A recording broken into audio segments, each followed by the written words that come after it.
नमस्कार, मैं संतोष सिंह। आज से 10 दिन पहले खान को लेकर 2 लड़कियां मुझसे संपर्क की थी और खान के बारे में पूरी जानकारी हमें दी कि किस तरीके से ये लड़कियों का शोषण करता है। एविडेंस के तौर पर हमने पूछा कि कोई एविडेंस है, कोई वीडियो चैट है या बाकी जो चीज़ें होती हैं, टेक्निकल एविडेंस कुछ है तो आप हमें दीजिए, हम खबर चलाएंगे। और मैंने साथ ये भी कहा था कि आपको पहले पुलिस के पास जाना होगा, क्योंकि आप जो बात बता रहे हैं वो आज की बात नहीं है और खान से कोई मेरा दुश्मनी नहीं है। खान को लेकर हम खबर चलाते हैं। खबर की दुनिया, एक पत्रकार का दायित्व, जिम्मेवारी यहीं तक है। खबर है तो हम चलाएंगे, चाहे वो खान रहे चाहे कोई भी रहे। लेकिन हम अब खबर को क्रिएट करें, खबर को हम अब खान के पीछे हम पड़े हुए हैं तो हम वहाँ तक पहुँचने के लिए रास्ता तैयार करें, ये मेरा इथिक्स नहीं है।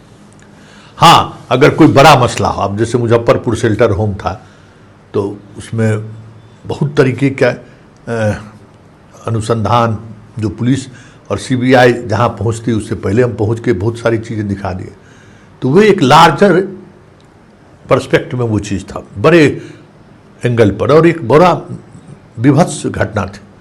तो उसमें आप इस तरीके का काम कर सकते हैं। अब कुछ भी है, खान तो सेलिब्रिटी है, उसमें कहने की बात थोड़ी है। भले अब जिस वजह से सेलिब्रिटी हुआ, इस देश के नागरिक की बौद्धिकता की वजह से या फिर जो छिछोरापन है उस वजह से है, चोली के अंदर क्या है, चोली के बाहर क्या है, सुनने वाला आज भी बहुत मिल जाएगा। तो ये गीत जब सुपर डुपर हिट हुआ होगा तो मानसिकता आप समझ सकते हैं। बड़ी बढ़िया बात एक हमको अधिकारी का है कि भाई, नहीं, फिल्म प्रोड्यूसर था, अधिकारी नहीं, बहुत बड़ा फिल्म प्रोड्यूसर। इसी तरीके से बातचीत हो रही थी तो कहे कि आज की तारीख में मैथिली ठाकुर वायरल हो सकती है। ठीक है ना, लता मंगेशकर वायरल नहीं हो सकती है। आज अगर लता मंगेशकर जिंदा होती है, कोई गीत गाती तो वो वायरल नहीं होती। पवन वायरल हो सकता है, लेकिन मतलब वायरल एक अलग चीज़ है, उसमें गंभीरता है या नहीं है, क्या है नहीं है, ये अदर थिंग्स है। तो खान भी वायरल मटेरियल है। अब सवाल पाते हैं, एक लड़की का इंटरव्यू चल रहा है। इंटरव्यू मुझे भी कहा गया कि आपके पास भी हम भेज देते हैं, या आप चाहिए तो लड़की से बात कर सकते हैं। हम कहें ना, हम कुछ भी ऐसा नहीं करेंगे जो पत्रकारिता एथिक्स के खिलाफ होगा। आप केस कीजिए।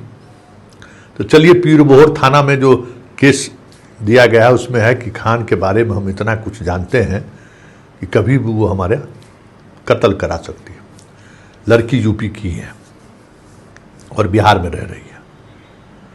जिन लड़कियों से हमारी बातचीत हुई है वो सारी की सारी यूपी की रहने वाली है।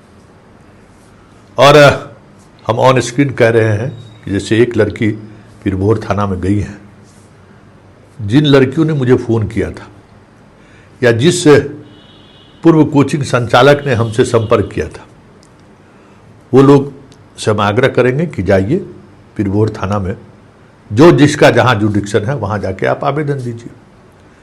क्योंकि जिस आधार पर ये इन्होंने केस किया है, ये आधार एक अलग तरीके का आधार इन्होंने बनाई है।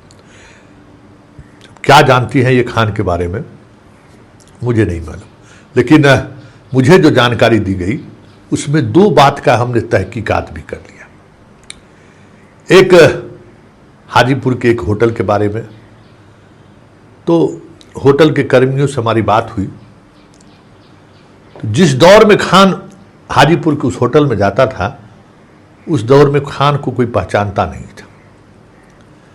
लेकिन खान की उस दौर की तस्वीर जब मैंने होटल कर्मी को दिखाया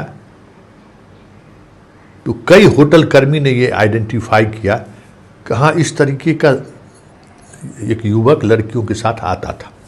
वो भी 100% उन्होंने नहीं कहा, इसलिए हम उस तहकीकात को वहीं तक छोड़ दिए।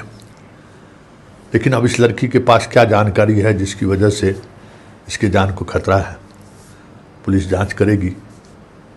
और हम ये दावे के साथ नहीं कह रहे हैं, लेकिन जितने दुश्मन खान ने पैदा किया है, होता नहीं कि एक होता है कि आपका इतना भवारा है ना, हम लोग क्या मिथिलांचल में शब्द भवारा, इतना मतलब है कि अरे बाप रे खान, कैसे लोग इसके बारे में बोल सकता है कुछ, इसी जैसे राम रहीम के बारे में कैसे लोग बोल सकता है, इतना बड़ा संत आसाराम के बारे में कैसे बोल सकता है। और जब बात एक निकली तो पूरा साम्राज्य ढह गया। तो राम रहीम और आसाराम बापू जैसा इतनी हैसियत इसकी है नहीं। तो ये जो बातें बाहर निकली हैं वो बातें दूर तलक जाएगी, क्योंकि जिस तरीके से हमारी बातचीत हुई है जिन लड़कियों से, जिन इनके साथ काम करने वाले कई सहकर्मियों से, तो ये तो साफ दिख गया कि अब उन लोगों का कॉन्फिडेंस थोड़ा बढ़ा है कि भाई खान पर भी कुछ हो सकता है। खान के उस खेल को हम सामने लाएंगे तो हमें नुकसान नहीं होगा, क्योंकि इस प्रकरण में हमने जब कुछ कदम आगे बढ़ाया तो एक अजीब तरह का इमेज है खान का, शिक्षक का इमेज नहीं है, एकदम अलग तरीके का। हम जो डॉन देखते हैं उस तरीके का, एक से एक कोचिंग चलाने वाले, उस इलाके में जितने कोचिंग चलाने वाले पहले लोग थे उसको उसी तरीके से बाहर किया जैसे बड़े बड़े डॉन नहीं करता है कि एक इलाके के चौल को कब्जा किया, उसका धीरे धीरे धीरे धीरे उस इलाके के सारे ज़मीन पर कब्जा कर लिया। ठीक उसी तरीके से खान का काम करने का तरीका रहा है। मतलब स्थानीय बिहार के कई शिक्षकों का कोचिंग उजाड़ दिया, लाइब्रेरी उजाड़ दिया, तोड़ फोड़, ऐसे नहीं एकदम भागो यहां से।